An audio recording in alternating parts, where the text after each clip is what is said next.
comme lundi matin, notre contrôleur est passé pour contrôleur Kelly Gaz et ça s'est pas bien passé. En fait, si au départ tout allait bien jusqu'à ce que on arrive à la question du chauffage, la question qui fâche, parce qu'on a un HS Propex 2000 et c'est noté dans la norme que l'évacuation sous plancher est interdite. Sauf que en France et dans 4 autres pays, ça il nous l'a bien dit. En fait, la petite nuance, c'est que ce chauffage a des gaines qu'on peut rabattre sur le côté du véhicule. Et pour lui, c'était interdit parce que ça restait sous le plancher. En fait, le problème, c'est que nos gaines, elles sont sur le côté du véhicule. Donc pour nous, on est dans les normes parce que pour nous, il ne faut pas que ce soit l'évacuation directe sous le plancher, mais il faut que ce soit rabattu par les gaines. Je parle bien des gaz brûlés. Rabattu vers l'extérieur du véhicule, sauf que nous la gaine est trop courte. Vu avec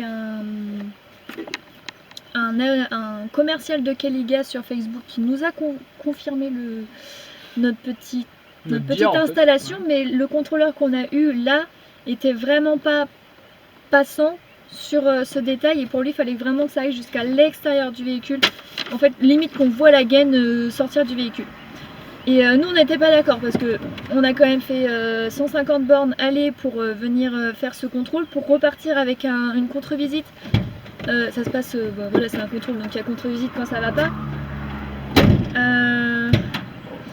Donc on était sûr de notre truc, sûr de notre aménagement, et puis là il vient nous dire ça et ça remet tout en question parce que fallait refaire en gros 600 bornes pour revenir faire la contre-visite.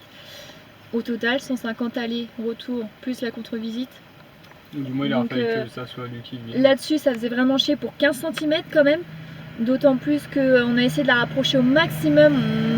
On s'est montré, enfin Steve s'est montré quand même très de bonne volonté parce qu'il a essayé de la rapprocher au maximum pour qu'il soit au maximum vers l'extérieur du véhicule. Je sais pas si je me fais bien comprendre, maximum mais c'est pas sur évident le côté et pour lui c'était pas assez sur le côté. Sur le côté pour lui c'est vraiment le côté du véhicule, il faut que ça soit vraiment que la bouche de sortie en fait soit vraiment sur le côté. Et du coup il reste 15 cm. On va montrer des photos pour que ce soit plus parlant. Donc là je vais te montrer ce que j'ai fait parce que en fait ça plaisait pas au gars parce qu'il est. Enfin on t'a expliqué ça. Si tu veux, à la base le tuyau il s'arrête. C'est cette petite gaine là en fait. Mais ce matin il était par là. Donc vraiment un peu en dessous quoi, il y a 40 cm du bord, enfin du côté.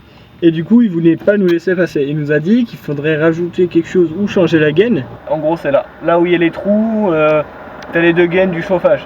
La noire c'est celle pour l'arrivée d'air et celle métallique à droite c'est celle en couleur métal, c'est les gaz brûlés. Donc voilà, on a fait un petit raccord, du coup il va être content, ça arrive vraiment au bord, tout comme l'arrivée d'air en fait, qui est juste là, c'est vraiment au bord. Après il n'y avait pas que ce problème là, il y avait aussi la porte latérale, il faut en fait que quand on ferme de l'extérieur, on puisse, à clé oui, on puisse ouvrir de l'intérieur. Et nous on n'avait jamais vu notre système, on pensait que c'était pas possible. Et l'ancien propriétaire nous a dit que c'était pas possible, lui il mettait une cale pour fermer en fait parce qu'il ne pouvait pas ouvrir. Il disait ça.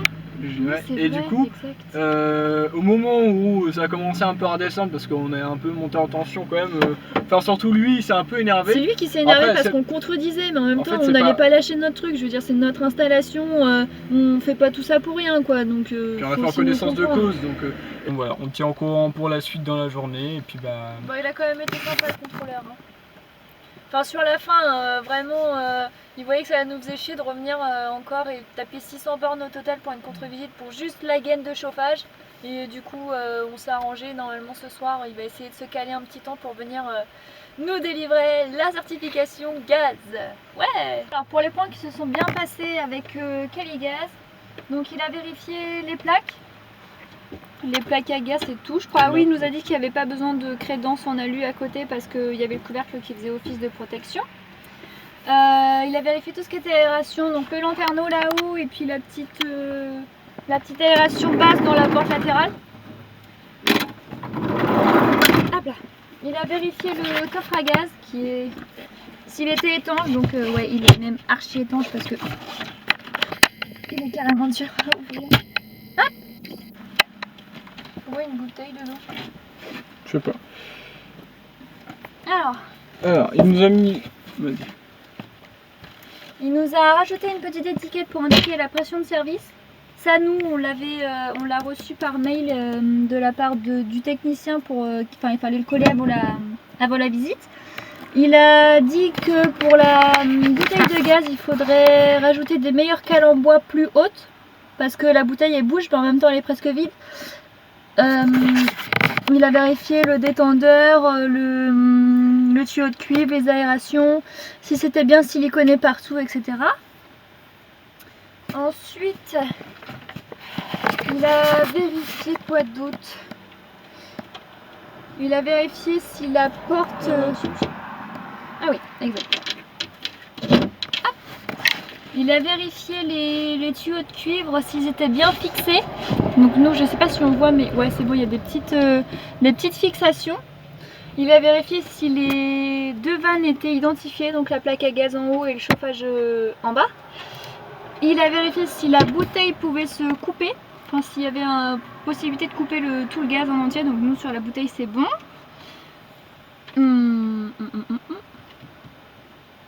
Il a vérifié tout ce qui était issu de secours.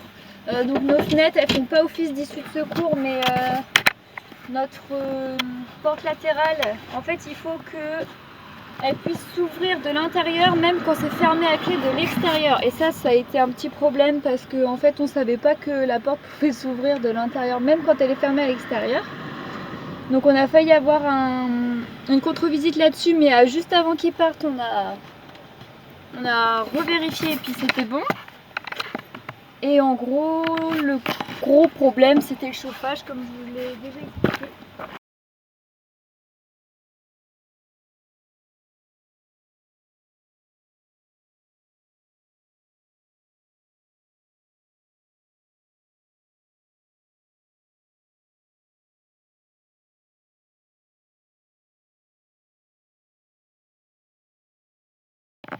Cette journée fut éreintante.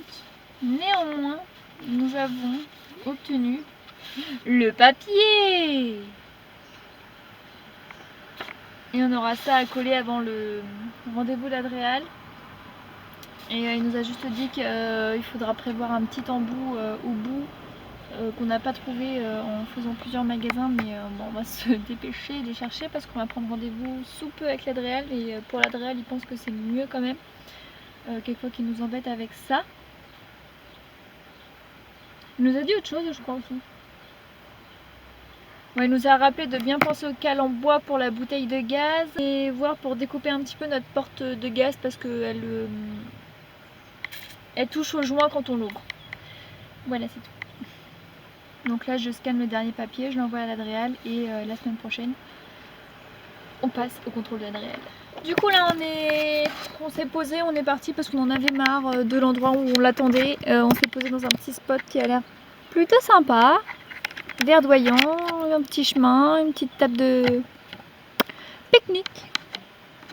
Donc voilà, on va finir la journée en beauté, on va rentrer doucement en Normandie pour finir cette homologation et se reposer un peu de toutes ces émotions.